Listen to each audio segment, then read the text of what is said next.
All right, so currently we're going to talk about how to put together a presentation for this kind of analysis heavy project. So right now I have up here a presentation template, which feel free to use, but there is no design element whatsoever. So I would say just use the structure and then build your own presentation.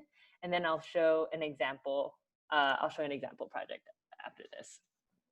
So this presentation template, I'll just go over the different parts of a presentation that you're going to have, and then maybe some suggestions on what you might do that isn't in here.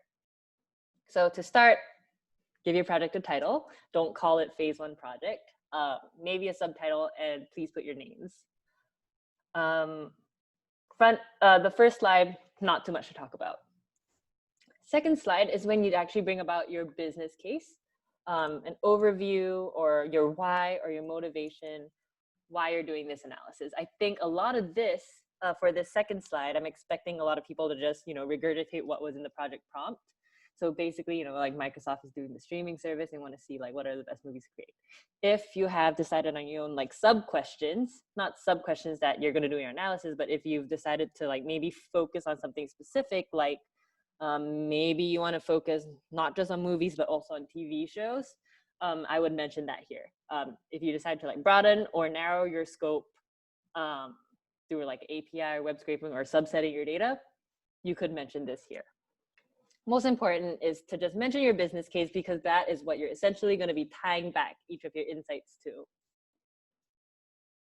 So before you get into your insights, give a brief overview of the data that you did end up using. So first, your data sources. The ones provided were from IMDb, TMDb, I think OMDB as well, and some Rotten Tomatoes. So just list all the sources that you did end up using. Again, you don't have to use all of the tables that were provided. If you use an API or web scrape, mention those sources as well, just so people want to know where you got your data from. And then a very, very high level description of your data. So for example, like how many movies were included in your analysis. High level descriptors including, all right, maybe I subsetted only movies from the past 3 years. Maybe you only wanted to look at domestic movies released in English, something like that. Very high level descriptors before you get into any analysis. Just to give people a snapshot of what your data is. After this, I would suggest that you can get straight into your insights. This presentation, just to remind you all, is actually only between 5 to 8 minutes long. I would say the more concisely you can present your information, the better. So for each of your insights, I only have one slide here, but every insight you have or every question that you're asking yourself that you're answering with your visualizations can have its own slide or section. But for each insight slide or slides, have your data visualization that describes why you're making that recommendation. Maybe you have a couple visualizations per recommendation and they sort of like connect together. Present all of that and add a few lines explaining why if necessary. So this is something to think about because you want your presentation to lie in the sweet spot of being able to stand on its own. So in the future, your presentation will live as a PDF on your GitHub and someone should be able to sift through and know what you're talking about.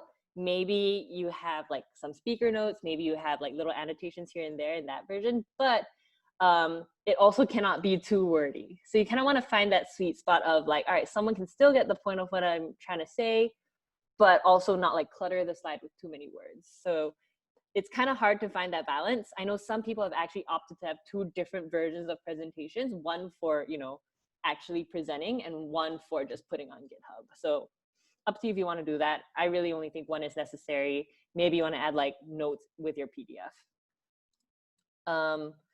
You can also annotate your graphs. I think some people really overlook this. So maybe you have, I think one piece of information that you get from the provided data set is production companies. And I think there's like at least 20 production companies. And if you did, for example, a box plot of all of their movies revenues, 20 companies on a slide can be sometimes a little hard to read. What you can do, just make use of PowerPoint tools.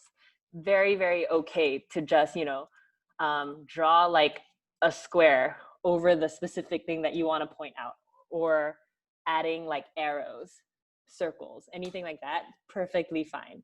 I know that some students are it's actually possible to do like little annotations on specific things within, I think, Matplotlib or Seaborn.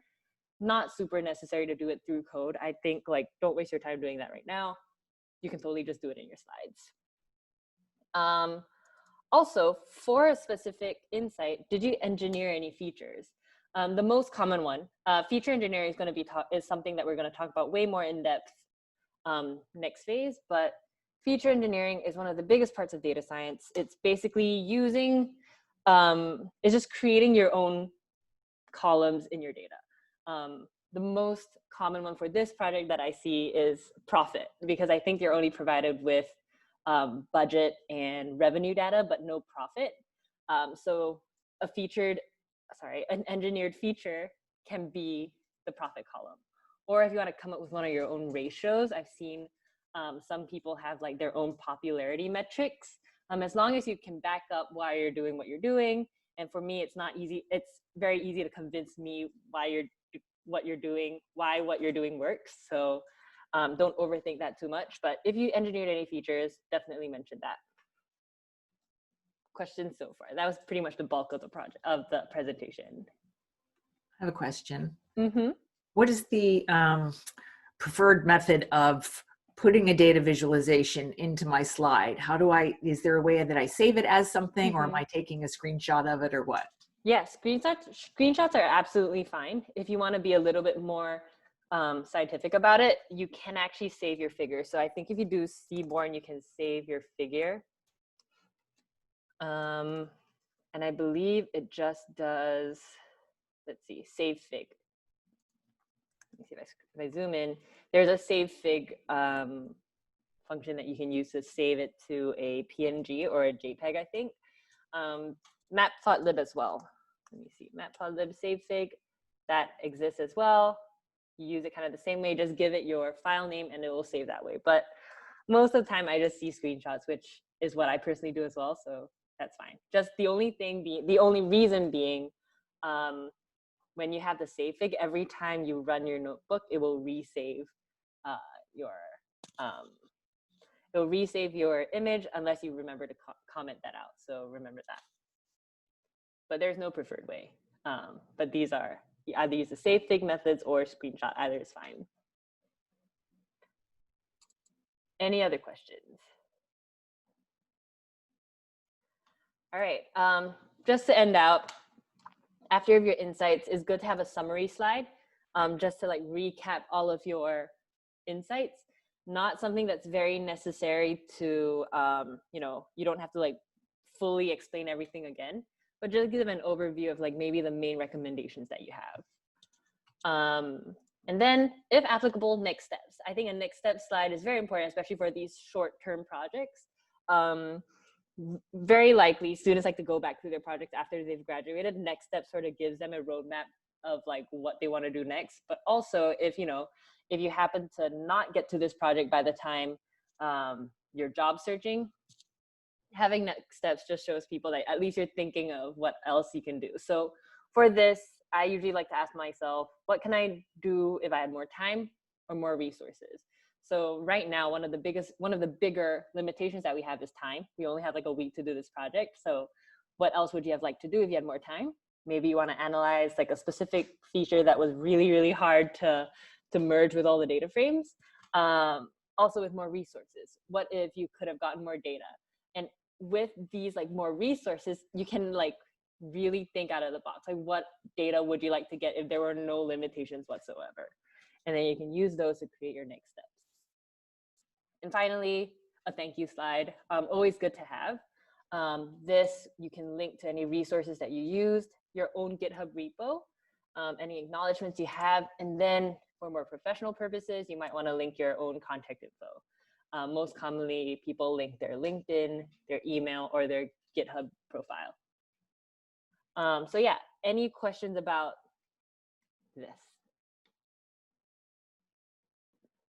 Cool. If no questions, no worries. I'm going to just share an example I'm not gonna like present their project, but I'll just show you like what are some of the things they did. So this pair, they focused this movie analysis on like the special weekends, holiday weekends, and taking a look and see like how movies perform during those special occasions. So they gave an overview. These were the questions that they asked. And also they did actually a really quick preview of results.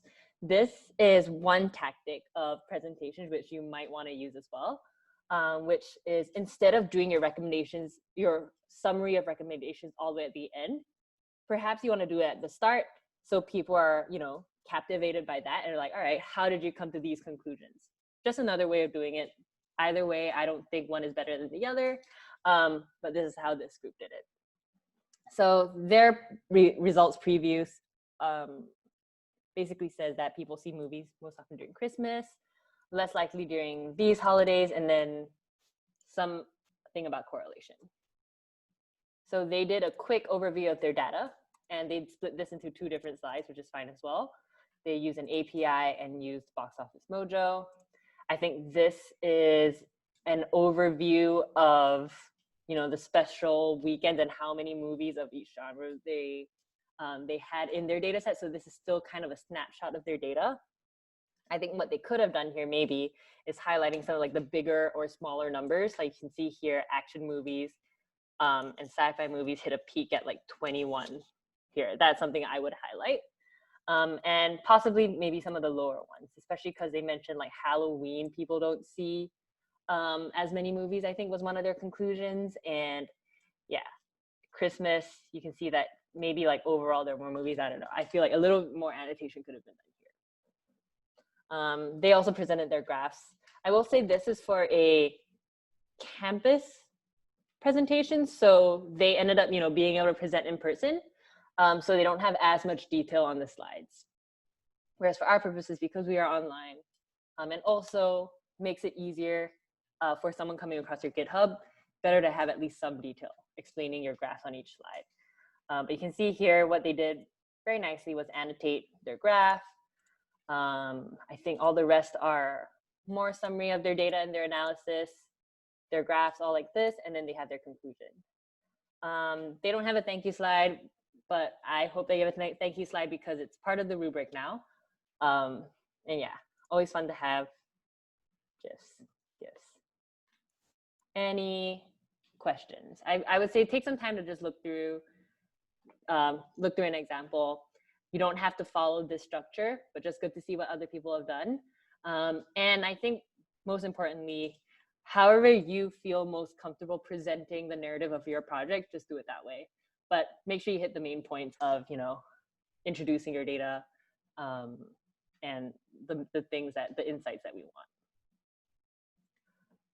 Cool. Any presentation related questions? Are you giving us a link to where we can find examples? Yeah, so I have linked it down here at the end of your project guidelines. So with every office hour, if there are additional resources that I'm using or additional notes, I'll actually be updating this. Anything else? Cool. Then I'll stop the recording, and then with the rest of the time, if anyone has any questions, we can talk about stuff that we're working on. Oops, I didn't mean to.